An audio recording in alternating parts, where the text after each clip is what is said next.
Notre rôle maintenant, c'est détecter notre lumière et en profiter au maximum.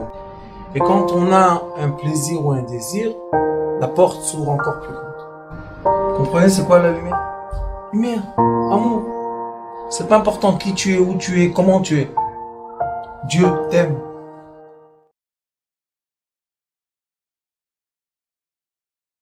La fête de Shavuot est la fête de la Torah. Et la fête de la Torah, il est écrit Chaz Beoraita Vebara Alma. Dieu a regardé le monde, la Torah, et il a créé le monde. Maintenant, on doit se poser une question. Comment s'est fait cette création? Est-ce que cette création a été une création, comme veulent dire beaucoup de gens, que maintenant, Akadosh Baruch Hu, il a dit, il y a un arbre, il y a eu un arbre, il y a une poule, il y a une poule, il y a une vache, il y a une vache, ou bien la création a pris un certain temps pour que tout ce qui doit exister se développe à son temps. On voit que dans les 10 commandements qu'on a reçus, Baruch Hashem, par Moshe Rabbeinu qui était dans le ciel, là-bas il y a les 10 commandements, et après Moshe Rabbeinu aussi a reçu une Torah écrite, et après Akadosh Baruch Hu lui dit, tu vas écrire cette Torah en 70 langues et tu vas la donner à tout le monde. Cette Torah est la Torah qui est entre les êtres humains. Ça s'appelle la Torah orale, écrite, excusez-moi. C'est les 5 commandements qui sont à gauche, et les 5 commandements qui sont à gauche parlent de l'être humain, ne vole pas, ne tue pas, n'aime pas ce qui n'est pas à toi, et on a les 5 commandements qui sont les commandements divins. Anochi Hashem, lo yelecha, Avel et avicha v'et imecha, il y a là-bas le Shabbat, okay? C'est les commandements qui sont les commandements divins. Est-ce que Akadosh Baruch Hu, qui est tout puissant et possible de tout, pourquoi lui-même a décidé de diviser cette sagesse qu'il a, qui s'appelle Mochin et Laïn? Pourquoi il a décidé de la diviser en 10 et nous donner 10 choses principales, et après nous donner une autre Torah, que dans cette Torah-là, il y a beaucoup de mots, et tous les mots sont écrits à la racine d'une lettre qui s'appelle Yud. Et on voit que, en effet, Akadosh Baruch Hu nous a montré qu'il a les forces concentrées et les forces d'unité. D'accord? Il y a une lumière très forte qui s'appelle la lumière divine, et on voit que cette lumière-là a eu un choix de quoi? De ne pas s'imposer dans le monde comme elle est, mais de se diluer. Est-ce que cette lumière-là, elle a été perdue dans la force qu'il a écartée. Et vous savez que quand on prend une torche et on illumine le vide, on voit rien du tout. Vous allez à la plage, vous prenez une torche et vous illuminez l'air qui est devant vous, vers la plage. Qu'est-ce que vous allez voir? Rien. Rien du tout. Ah bon? Rien. Vous allez vous retourner vers le mur, vous allez illuminer le mur et vous allez voir beaucoup. Parce que la lumière, elle a un caractère qui est très intéressant. Elle va avec aucune force nulle part, où on ne la veut pas, elle n'existe pas. Et quand on projette la lumière, elle s'écarte. La différence que tous les autres matériels qui se contractent. La lumière, elle se diffuse. À la fin, on voit seulement des toutes petites parties de lumière, toutes petites parties. Les photons sont toutes parties. Et ces photons-là, qu'est-ce qu'ils ont dedans? C'est ça la question. Est-ce que Baruch Hashem Akadosh Baruch Hu, le jour très puissant Matan Torah, Chag Shavuot, est-ce que Akadosh Baruch Hu, cette lumière qu'il a donnée, est-ce qu'elle atteint toute existence ou pas? C'est ça la question. Il y a des façons qu'on peut penser que non, il y a des façons qu'on peut penser que oui, mais ce qui est le plus important, c'est dans la vie, quand on dit quelque chose, il faut le prouver. On ne peut pas dire des choses comme ça. Alors je vous ai emmené ce schéma. J'ai une certaine façon d'expliquer ce que je vous montre là, que cette façon-là veut dire qu'en effet, tout est tout le temps dans le reflet de tout. On voit tout dans tout, et tout a le reflet dans tout. Rien est caché, sauf la seule différence, c'est est-ce qu'on comprend le code de langage qu'il y a entre tout et tout. Dans les livres de Kabbalah, il est écrit que Akadosh Baruch Hu, ça s'appelle Or, lumière. Et la lumière, c'est l'éclairance qu'on a dans notre cerveau. On se pose la question où elle est, où elle se situe dans notre cerveau. Et la deuxième question est, est-ce que l'être humain et le cerveau peut influencer tout ce qui existe ou pas? Quand on étudie la physique quantique, quand on étudie ici la médecine quantique, on dit, et on doit prouver aussi, mais on dit que le cerveau humain a l'influence sur tout. De l'atome à la cellule, à la molécule, au poisson, à tout. Mais pour comprendre que l'être humain, son cerveau a l'influence, l'impact sur tout, ça veut dire que le cerveau de l'être humain a aussi été imprimé par un cerveau qui est au-delà de lui. Est-ce que le cerveau qui est au-delà de nous se comporte de la même façon que notre cerveau? Et c'est pour ça que toute l'existence terrestre se comporte comme un cerveau. Et c'est la conclusion que quand on dit qu'à Matan Torah, Akadosh Baruch Hu a donné la sagesse en 10 commandements, 5 commandements qui sont spirituels et 5 commandements qui sont matériels, ça veut dire que tout maintenant doit se comporter comme ça. Le cerveau humain est divisé par deux, l'hémisphère droite et l'hémisphère gauche. L'hémisphère droite, c'est l'hémisphère qui est quoi? Qui est tout ce qui est sensible, créativité, imagination, unition. Le cerveau humain a le côté droit et le côté gauche, c'est quoi? C'est tout ce qui est logique, langage, raisonnement, et etc. Ce qu'on représente ici, c'est ce qui est dans la psychologie aussi moderne, même d'après la Torah, c'est que les femmes sont du côté gauche. Pourquoi? Parce qu'elles ont créé leur corps en récipient. Et les hommes, c'est du côté droit parce que leur corps est créé en extérieur et l'intérieur. Quand ils sont ensemble, l'extérieur est tenu par l'intérieur. C'est comme ça la vie, qu'est-ce qu'on peut faire. Alors c'est pour ça que ça marche un peu comme ça. Donc, dans le jour de Matan Torah, Akadosh Baruch Hu, qu'est-ce qu'il a vraiment donné? Il nous a donné comme une clé qu'on va dire qui est universelle. Tout est représenté dans le cerveau humain et le cerveau humain représente tout. Donc on voit que même quand on a reçu la Torah, Moshe Rabbeinu a reçu 2 pierres de Torah, pas une. Ça veut dire qu'il y a une pierre qui disait tout ce qui est spirituel, masculin, et une pierre qui disait tout ce qui est matériel, féminin. C'est le côté droit et le côté gauche. Lo, c'est où? Gauche.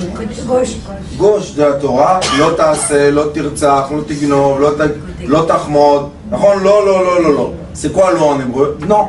C'est quoi non? Barrière. Jusqu'à là. C'est quoi? Une femme. Le récipient nous donne les limites. C'est pour ça que les hommes sont heureux d'avoir une femme. Parce que la femme les limite. Et l'autre, le premier côté de la Torah est Anochi Hashem, je suis. Lo yelech Elokim acherim al panai. Toujours il y a une certaine présence, que cette présence-là, c'est la présence masculine qui représente aussi l'homme qui a toujours les rêves, qui sont toujours très grands, qui veut faire des affaires, etc. Et à la fin, les résultats ne sont pas tellement grands comme les paroles de l'être. Alors ici, on voit dans ce schéma que le cerveau humain, on a l'habitude tout le temps qu'on le montre comme ça. On lui dit le cerveau humain est comme ça. D'accord? Toujours on nous montre le cerveau humain comment? Droit, vertical. Mais maintenant, si on tourne le cerveau humain horizontal, maintenant on commence à comprendre beaucoup de choses. Comme le côté gauche est en bas et le côté droit est en haut, maintenant on a mis le cerveau humain et on l'a imposé ou on l'a imprimé sur l'atome, sur la molécule, sur la cellule, sur l'os, sur les minéraux, sur les végétaux, sur les volailles, sur les poissons, sur les mammifères. Et on voit qu'il y a l'impression d'un cerveau sur toute l'existence terrestre. Pourquoi ça m'a choqué un peu? Parce que quand vous regardez l'horizon, et on voit que tout ce qu'il y a en bas, il y a en haut. L'eau représente tout. Et on a un trait d'horizon. Dans le cerveau aussi, on a un trait qui sépare le haut et le bas. Et comme dans ce monde-là, quand on regarde l'horizon, tout ce qui est en bas, c'est du liquide et de la terre. Tout ce qui est en haut, c'est des couleurs et du ciel. D'accord? Ça, c'est ici. Après, on a ce médaillon que je vous ai dit beaucoup de fois, qu'il a des puissances très fortes. Ça, le médaillon de... Et ce médaillon-là, si on le met exactement au milieu, on peut le couper en deux. Et on voit que tout ce qui est en bas est en haut. On monte en haut. Ça, c'est notre cher ami Chai qui m'a dit, Rav, c'est pas seulement en bas, c'est en haut aussi. Je lui dis, montre-moi. Il m'a dessiné la galaxie de lumière et le trou noir d'énergie. Et on voit qu'eux aussi, ils sont ronds. Ils se divisent par deux, exactement. Et maintenant, on a le côté haut et le côté bas. Donc, tout ce qui est en haut existe en bas. Il a mis d'un côté galaxie solaire, de l'autre côté un trou noir dans l'espace. Et dans l'espace, tout se comporte comme en dessous du ciel. Donc, il y a un cerveau qui a créé toute la création de l'atome jusqu'aux plus grandes galaxies mondiales. Ça veut dire, maintenant, une chose, il y a beaucoup de conclusions à faire dessus, mais juste des petites conclusions pour nous. Si Moshe Rabbeinu a reçu une Torah des cieux, ça veut dire que cette Torah-là va avoir un impact sur le monde terrestre. De l'atome jusqu'aux plus grandes galaxies qui existent. Et quand on rentre dans cette sagesse profondément, on voit une chose magnifique. Que nous, l'être humain, nous sommes l'intermédiaire entre toutes les consciences. On sait que les étoiles ont une âme. Il est écrit que les étoiles, ce sont des âmes. Donc ils ont une conscience vis-à-vis de Dieu. Mais ils ne parlent pas. Ils ne s'expriment pas avec notre langage. Ils s'expriment, mais pas avec notre langage. Et nous, l'être humain, nous sommes le seul être sur la terre qui a reçu le droit de la parole. Et dans le droit de la parole qu'on a reçu, on peut connecter tout ce qui existe à tout ce qui existe.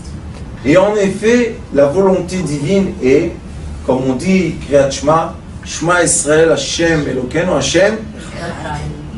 Akadosh Baruch Hu veut qu'on arrive à faire des efforts du cerveau tellement qu'on arrive à comprendre et expliquer logiquement et prouver qu'en effet, la conscience est une conscience. Maintenant, cette conscience voyage, elle voyage dans toutes les existences possibles. Elle peut être un atome, elle peut être le proton, elle peut être l'électron, elle peut être le photon, elle peut être un être humain, elle peut être un animal, elle peut être un minéral, elle peut être végétaux, elle peut être une étoile, elle peut être une galaxie. On peut l'imprimer partout et commencer, ce qui est le plus important à comprendre, connecter avec tout ce qui existe. Parce que dès que je mets ce schéma sur une fleur, sur un fruit, sur un manger, sur une lettre, sur tout ce que je vais mettre qui existe, je vais mettre le schéma, je vais avoir la possibilité de parler avec lui. Pourquoi? On est influencé partout et on peut influencer tout. Nous sommes la connexion entre une sagesse et l'autre qui n'ont pas forcément le même langage. Mais nous, l'être humain, comme Baruch Hashem, on a eu la chance de la parole et on peut communiquer les uns avec les autres, on peut se dire des choses, on peut étudier des langues, on peut avoir des idées gigantesques et on peut parler avec une petite fourmi. Un être humain avec son même cerveau, il peut inventer l'Internet et de l'autre côté, il peut avoir une difficulté de manger une glace. Le même être humain. On se dit, mais d'un côté, tu es un génie, vous savez, les gens, professeurs, ils vous disent des équations de... Tu te dis, oh, et à la fin, on lui dit, monsieur, pourquoi vous êtes dans une dépression? Parce que mon chat, il veut plus manger. Alors on se dit, qu'est-ce qui se passe ici? Ça va pas la tête? Ça va très bien la tête. Exactement. La tête va très bien. Pourquoi? Parce qu'il se comporte exactement comme notre tête est créée. Il y a un côté droite qui est un côté super grand, et il y a un côté gauche qui est un côté étroit, qui veut dire je veux formaliser tout ce qui est autour de moi. Je veux transformer toute sagesse en forme d'étude, en forme de logique que je puisse comprendre. Et ça, c'est un grand cadeau qu'on a reçu ce jour-là de Shavuot. Il est écrit que la nuit de Shavuot, c'est pour ça qu'on fait le tikkun toute la nuit, on reste éveillé, et le matin on fait la prière très tôt. Il est écrit que dans la nuit de Shavuot, le Keter, qui est le summum des 10 attributs, se révèle où? Dans le Malchut, dans la tribu la plus basse, on va dire. Mais quand on étudie Sefer Yetzira, on voit qu'il est écrit là-bas que le Keter et la Malchut, ils sont le Keter et la Malchut. Qu'est-ce que ça nous donne, vous savez? Au lieu de regarder un trait droit, on doit voir une hémisphère fermée. Si le Keter est la Malchut et lui c'est le plus haut, elle c'est la plus bas, donc ils se rejoignent. Et comme ici il y a des sphères, alors il ne peut pas les dépasser. Qu'est-ce qu'ils font? Autour. Ils se joignent comme ça. Ils se contournent. Ça veut dire que ce monde-là est rond, pas par hasard.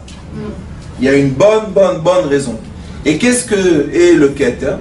Le Keter est, ce que je vous ai dit, la lumière qui s'est diffusée par le Chokhmah, diffusée. Et à un moment, si cette lumière n'aurait pas été captée dans un récipient qui s'appelle Bina, on aurait perdu la signification de cette lumière. Et comme cette lumière veut imprimer ce monde, donc elle ne peut pas partir, et à la fin, on ne la capte pas, puisqu'elle devient des... Mais qu'est-ce qu'il a fait à Kadosh Baruch Hu? Devant la Chokhmah, il a mis la Bina. C'est quoi la Bina? La mer céleste. Et la mer céleste, c'est un puits avec des limites. Alors il a dit à la sagesse céleste, quand tu veux t'exprimer, exprime-toi pas dans le vide. Tu dois t'exprimer dans la Bina.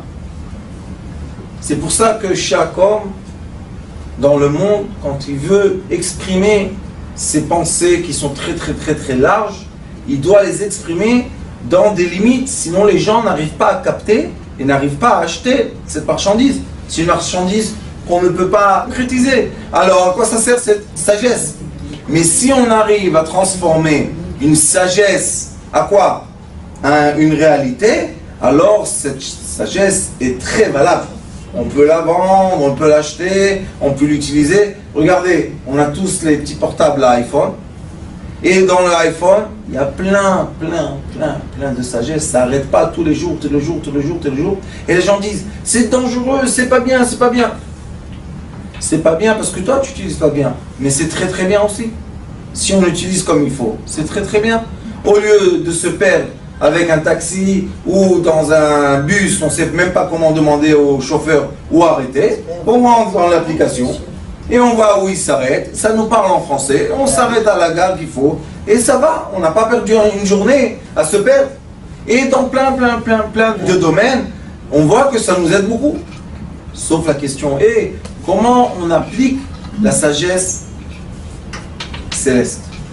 C'est pour ça que Akadosh Baruch Hu a dit à Moshe Rabbeinu, dans les premiers Luchot Abrit, dans les premières pierres, c'était des pierres célestes et l'écriture céleste. Et Akadosh Baruch Hu a vu qu'on ne peut pas supporter ça. Quand il a fait trop de Kedusha, il y a eu le Vaudor. Donc le monde n'a pas supporté quand le monde céleste s'imprime dans le monde terrestre. Il va recevoir une lumière négative qui va le mettre en équilibre. Ouais. La lumière négative est quoi? Et le mal. Mais le mal n'existe pas. C'est juste des forces qui n'arrêtent pas de nous mettre dans l'équilibre. D'accord? C'est tout le temps. Après, qu'est-ce qu'il a dit à Moshe Rabbeinu? Dans les deuxièmes tables, il lui a dit, emmène-moi de la pierre de la terre et je vais écrire dessus dans le ciel. Ah, maintenant, c'est ça, il n'y a pas de problème. Moshe Rabbeinu, tu m'emmènes ce qui est terrestre, j'imprime le code céleste et tu fais descendre en bas. Et là, tout le monde est content. Pourquoi? Parce que nous, les êtres humains faits de la terre, on n'arrive pas à comprendre dans notre cerveau ce qui est seulement lumière, puisqu'on est moitié terrestre et moitié céleste. C'est pour ça que vous avez eu raison quand vous avez regardé tout à l'heure. Vous avez dit, alors tout a un bas et un haut. Bien sûr que tout a un bas et un haut. Et tout aussi a quoi? A des polarités. Tout ce qui a polarité, ça veut dire on a toujours le nord et le sud. On a le plus et on a le moins. On a le haut, on a le bas. On a le positif, on a le négatif. Est-ce que positif et négatif veulent dire quelque chose de mal? Non. Le positif et négatif, c'est juste un nom qu'on a donné à deux polarités. On pourrait l'appeler orange et abricot. Chacun fait ce qu'il veut. Mais ça ne veut pas dire que c'est pas bien. Il y a eu un langage céleste qui s'est imposé sur ce monde et on arrive à utiliser ce langage pas mal pour arriver à se contacter, à être ensemble, avoir des enfants, créer des familles. Baruch Hashem. Il y a une Mishnah qui est Masechet Chagiga. La Masechet Chagiga, c'est une Mishnah qui parle un peu de choses célestes. Il n'y a pas beaucoup de Mishnayot qui parlent un peu dans les cieux. Et là-bas, la Mishnah dit qu'il y a la sagesse de Bereshit, qui est une sagesse qui est égale, Beshnaim, Bereshit, Lomdim Beshnaim. Ça veut dire qu'il y a toujours une équation qui a au milieu égalité, et l'égalité est un signe de deux traits. Pourquoi deux traits? En haut et en bas. Égal. S'il fait deux traits, pourquoi tu dis égal? Parce qu'il représente égalité entre deux, le bas, pôle nord, pôle sud, l'est et l'ouest, tous s'égalisent partout. Ça, c'est la mathématique. Après, il est écrit Merkava Beyechid. Il y a une sagesse qu'on peut étudier seulement seul. Mais même quand on étudie tout seul, est-ce qu'on étudie avec notre cerveau ou pas? Oui, on utilise le cerveau. Mais si on a étudié une sagesse tout seul et on n'arrive pas à la faire entrer dans une équation pour l'enseigner aux autres, mon Rav, Morichaim Zatzal disait que cette sagesse-là n'est pas valable dans ce monde. Je peux enseigner seulement ce qui est logique. Mais on voit que l'enseignement évolue de génération en génération. Nous avons des enfants japonais, chinois, à l'âge de 6 ans, 7 ans, ils travaillent à NASA. Déjà, ils programment des ordinateurs que nous, on ne sait même pas qu'ils existent encore. Eux, déjà, ils les programment. C'est quoi ça? C'est transformer la sagesse céleste en équation terrestre. Grâce à quoi? Grâce à ce cerveau magnifique qu'on a, qui est un côté gauche et un côté droite. Et si vous regardez intérieurement dans ce côté gauche et côté droite, si vous allez effacer les couleurs, vous allez recevoir, ici au milieu, dans le noir, vous allez recevoir le signe de l'égalité. Maintenant, se pose la question. Où passe le savoir qui est égal? Le signe de l'égalité ressemble, si vous faites attention, à un pont. Il a deux côtés, le pont il a toujours deux côtés, et on roule au milieu.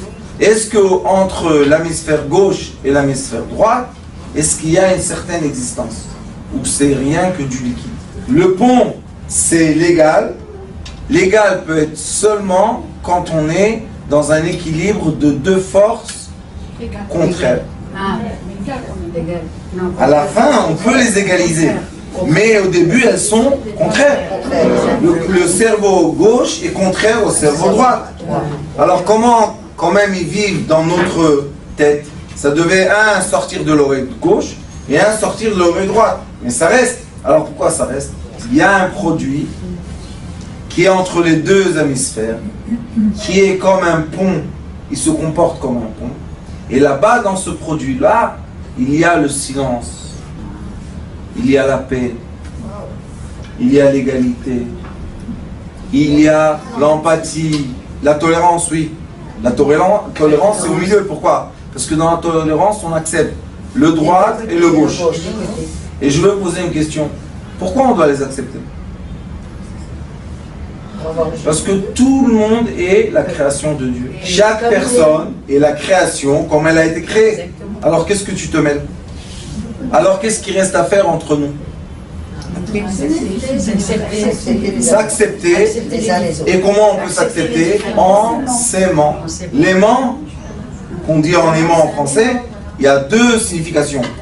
L'amour, en aimant, et l'aimant, attirer. C'est pas l'attirance seulement, c'est de tenir dans ses bras les deux différences. Tu es capable de tenir la polarité plus et la polarité moins dans tes mains.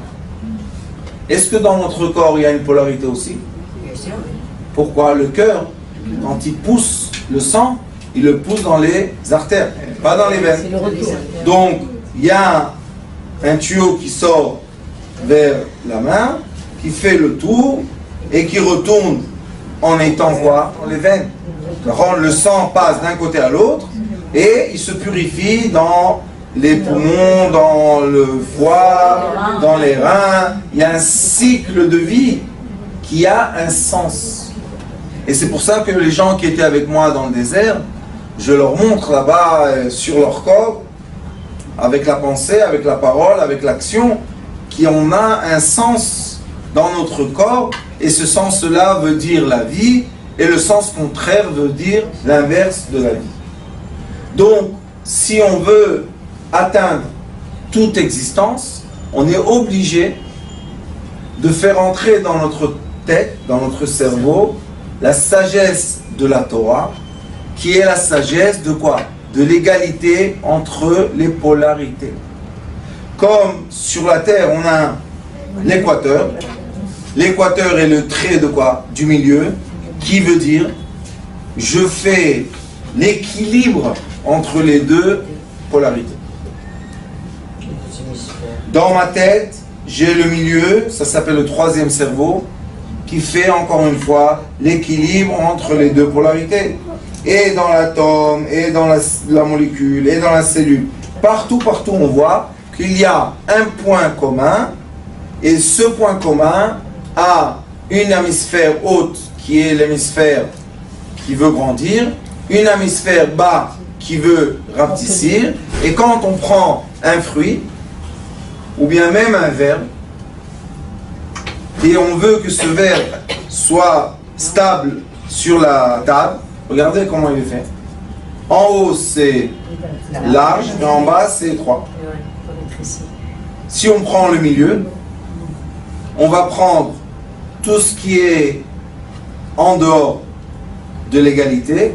Vous allez voir que le verre, tout ce qui sort dehors, s'égalise avec tout ce qui est rentré dedans. J'ai juste un verre dans ma main.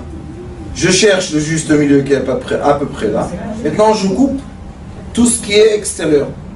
Vous voyez, qui se forme ici comme un triangle. Ce triangle-là, si je le découpe et je le descends en bas, il va être exactement le triangle qui me manque de là à là.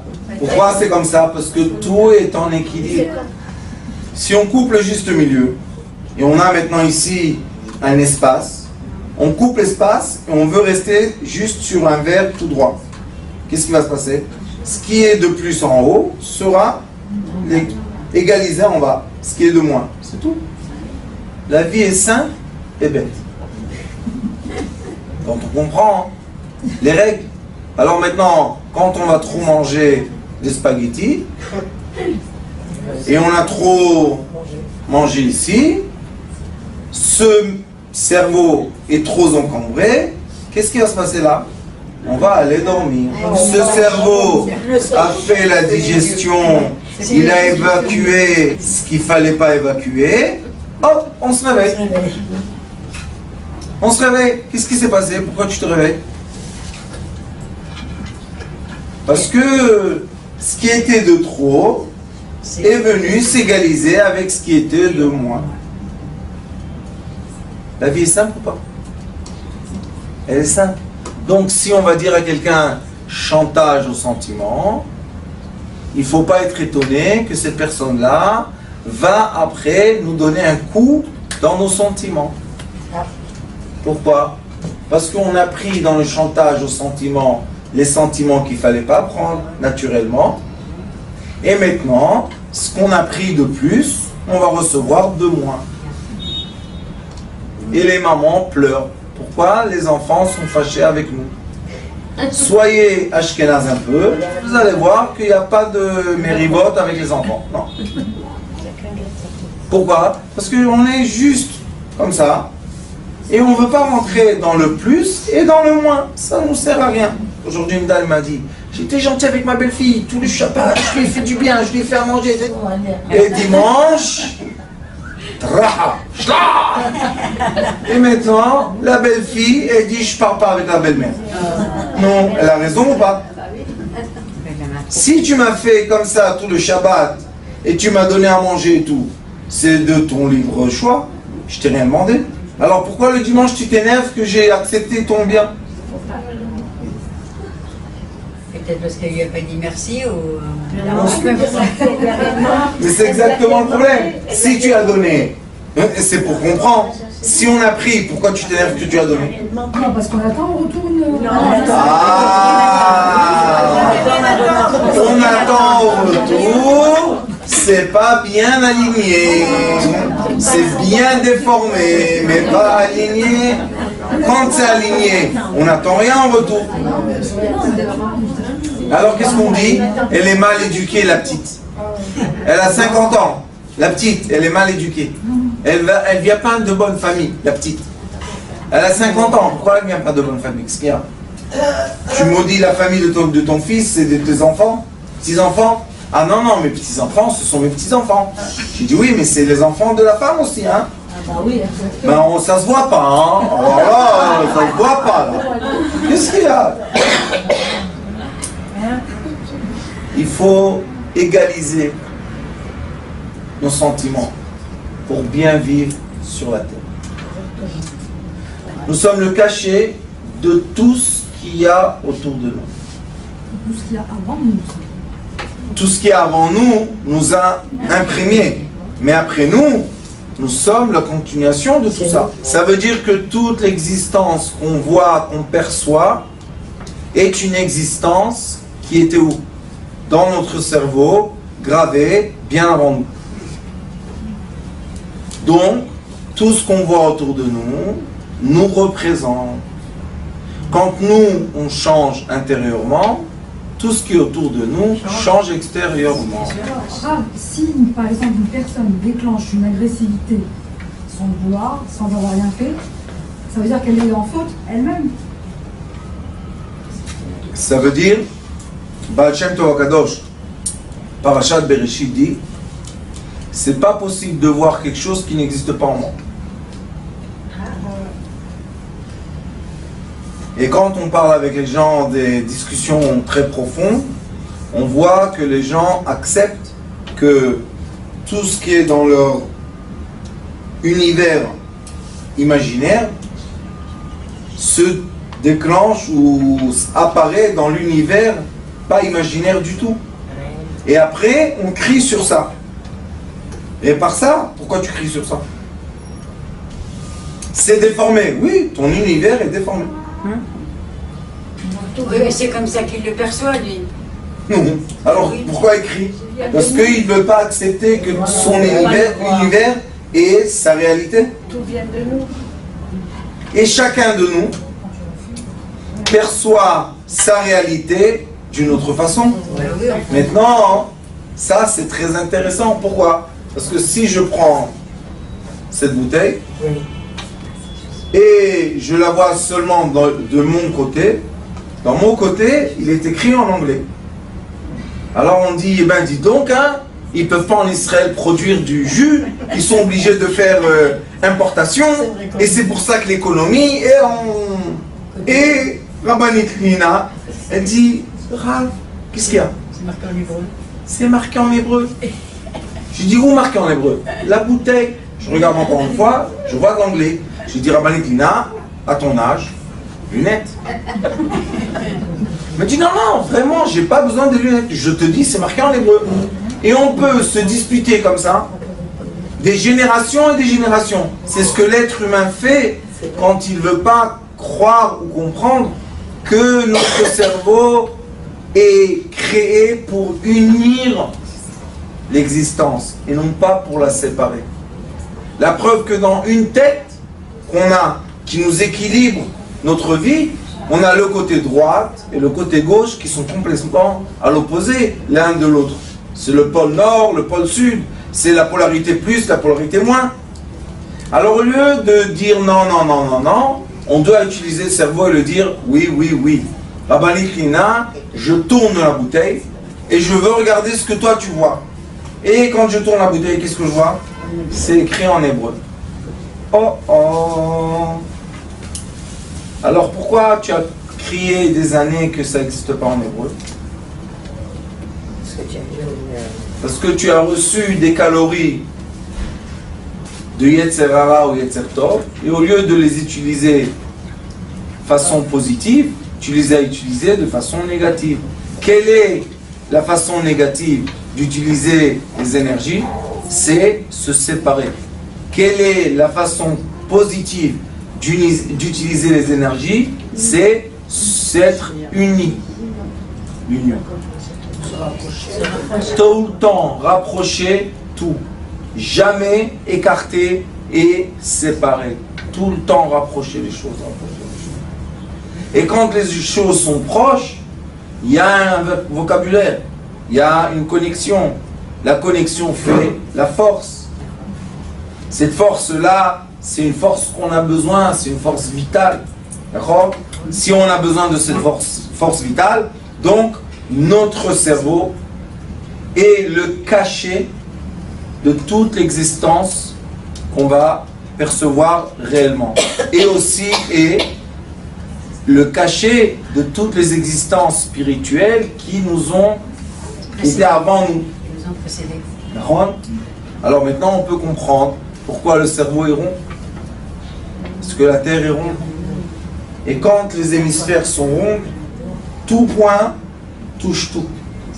Vous savez, le rond, c'est la seule forme géométrique que tout point touche tous les points. Et toutes les autres, il y a des angles. Et les angles font que cette énergie va par là, cette énergie va par là, et ils ne vont jamais être ensemble. Mais dans le rond, tout touche tout. Alors c'est pour ça qu'on doit savoir. Erev Chag HaShavuot, qui est la fête de Kabbalah de la Torah, on est dans le monde de la Malchut, qui est le monde de quoi? Terrestre, et le monde de la Malchut représente le monde céleste du Keter. L'atome est créé exactement comme quoi? Comme la galaxie, notre galaxie de notre soleil. Tout tourne autour d'un soleil très fort. Dans l'atome aussi, il y a un soleil très fort au milieu qui tient tout. Dans la Terre, il y a au milieu un soleil très très fort qui est très très chaud, qui tient tout. Donc tout est tenu partout. Pense maintenant comme tu veux ou comme tu as besoin. Hein? Rêve les bonnes choses qu'il faut rêver, tu vas les trouver dans la réalité. Tu rêves, tu navigues dans un espace qui est négatif, tu vas recevoir un monde négatif. Mais comme il y a un pont au milieu, tu peux toujours passer du positif au négatif et le négatif au positif. Disait mon grand-père, le Cohen Djerbien, il avait les mains comme ça, vous connaissez les mains de Djerbien, grandes comme ça. Alors il disait, mon fils, le juste milieu. Il faisait toujours comme ça avec ça. Le juste milieu. Maintenant, je commence à comprendre, parce que dans le sud-job aussi, c'est la médecine qu'on enseigne, on a un trait au milieu de la main. Ouais. Il y a un trait qui coupe la main en deux. Ce trait-là représente le haut et le bas. Si je pense de façon logique, je suis en bas du trait. Si je pense de façon rêve, imagination, je suis au-delà du trait. Ouais, regardez au milieu. Il y a un trait au milieu de la main. Oui, exact. Voilà, non, c'est ça, voilà. Pourquoi il y a un trait au milieu de la main? Mets le trait en bas, mets le trait en haut. Pour nous montrer que quoi? Que le monde est divisé par deux. Et aussi dans la main, on a deux hémisphères, supérieur et inférieur. J'espère que ce cours de Torah qui explique un peu ce grand secret que Bezrat Hashem on va développer ensemble, vous donne la sensation, un aperçu du monde qui nous entoure, qui veut dire qui est quoi? Le miroir de l'espace qu'on a dans le cerveau nord. Et si dans le cerveau nord, on ne change pas d'hémisphère, et on ne change pas de sphère, et on ne change pas d'univers, alors le cerveau sud, le cerveau gauche, ne sait rien faire. Il sait, mais il ne sait pas changer. Pour changer, il a besoin de nous qu'on change. Qu'est-ce qu'on doit changer à la racine du changement? La pensée. Après, la parole. Après, l'action. Quand on est arrivé à l'action, disent les sages, 40 jours, tu as fait une action mécanique, elle devient ta nature. Tu ne dois plus faire d'efforts. Ça devient ergen et parlioteva. Alors, est-ce qu'on peut dire qu'il ne nous a pas donné dans notre cerveau toutes les façons pour se transformer en ce qu'on veut? Bien sûr qu'il nous a donné. Toutes nos actions sont la transformation de toutes nos pensées. Baruch Adonai Leolam. Amen.